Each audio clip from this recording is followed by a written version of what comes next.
Welcome to The Explainer. So what happens when a 40-year shadow war suddenly isn't a shadow war anymore? It just went hot. We're talking a targeted strike, massive retaliation, and the whole global economy teetering on the brink. We're going to break down how we got here and what could possibly happen next. Okay, let's dive right in. For 40 years, this has been a simmering conflict fought in the shadows, a series of proxy battles and quiet threats. Then, boom, seemingly overnight, it becomes a direct, hot war that has absolutely shocked the world. The question everyone's asking is, why now? What was the final trigger? The story of how this all kicked off is pretty wild, because it didn't start with a bang. It actually started with a negotiation, one that was supposedly on the verge of success, right before a sudden, decisive strike changed everything. So on day one, believe it or not, we were apparently on the brink of peace. Omani mediators were reporting a real breakthrough. But by night one, the entire situation flips. Based on what sources are calling firm intelligence about the location of Iran's supreme leader, a targeted strike was launched. And just like that, any hope of a deal was completely shattered. Everyone expected Iran to retaliate. That wasn't a surprise. But the scale of their response? That was shocking.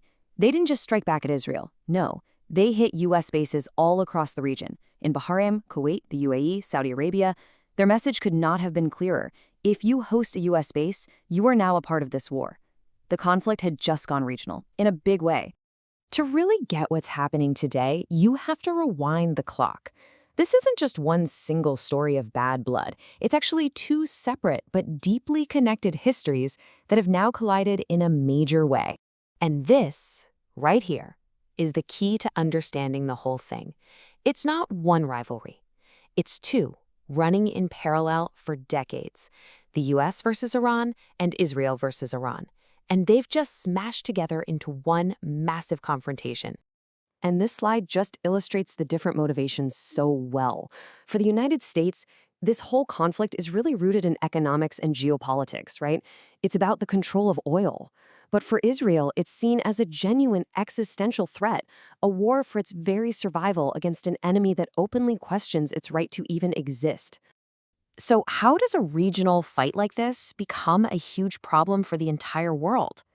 Well, it all comes down to one tiny, critical piece of geography that affects every single one of us. Just look at this number, 26%. This single figure is absolutely crucial. It's the key to understanding the global economic stakes of this war. So what does it stand for? It's the Strait of Hormuz. Think of it like a tiny 22-kilometer wide bottleneck. It's the only sea passage from the Persian Gulf to the open ocean. A staggering 26% of the world's entire oil supply has to squeeze through that tiny gap. And Iran's strategic location right along the strait gives it what experts call nuisance value, which is a polite way of saying they have the power to disrupt the global economy at a moment's notice. And here's the bottom line. This isn't just some distant war. Whoever controls this strait has their hand on the dial of global inflation and the price you pay for gas. When this waterway is threatened, the whole world feels the economic shockwaves. It's that simple. Okay, so this brings us to a real paradox at the heart of the military situation. On one side, you have the overwhelming military and tech superiority of the US and Israel. On the other side, you have Iran. So why isn't this a quick, decisive war? It's a fantastic question, right? You've got the world's superpower and a regional military giant against a nation with a much weaker conventional army. The answer isn't really about weapons. It's about a fundamental clash of what each side is trying to achieve. And here's where it gets interesting. The US and Israel, they need a clear victory. And a clear victory really means regime change in Iran. But to do that, you'd almost certainly need a ground invasion, boots on the ground. And that's a political nightmare because of the high risk of casualties. For Iran, though, the goal is much, much simpler. Just survive. If they can just avoid a quick defeat, drag out the conflict, and make it painful for their enemies, they win. They win by not losing. So this stalemate has created this immense pressure. But that pressure isn't just on the battlefield. It's created this unique triple crisis, where each side is facing its own internal breaking point at home. Let's break this down. In the US, the pressure is all political. Rising gas prices, inflation, that hits voters right where it hurts, and it creates a huge backlash that no leader can just ignore. For Israel, the crisis is economic. A massive chunk of its workforce are army reservists who've now been called up for duty, basically paralyzing entire industries. And for Iran, the pressure is purely existential. Their infrastructure is getting systematically destroyed, which turns this into a desperate fight for national survival. So what you have to realize is this war isn't just being fought with missiles and jets anymore. It's being fought on 3 fronts at once: military, economic, and political. It has become a high-stakes game of endurance. It's a test of which society, which home front, is going to crack first. And what about the rest of the world? Well, the major powers that might have stepped in to balance things out are pretty much on the sidelines.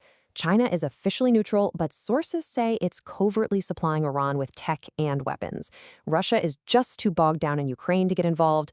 And all the neighboring Gulf states, they're caught in the middle, absolutely terrified of the economic fallout as this conflict spills right over their borders. Ultimately, this whole conflict forces us to ask a much bigger question. What does power even mean in the 21st century? It's clearly no longer just about who has the biggest army or the most advanced fighter jets. In a world of fragile economies, political breaking points, and these global choke points, well, the very definition of power seems to be changing right before our eyes.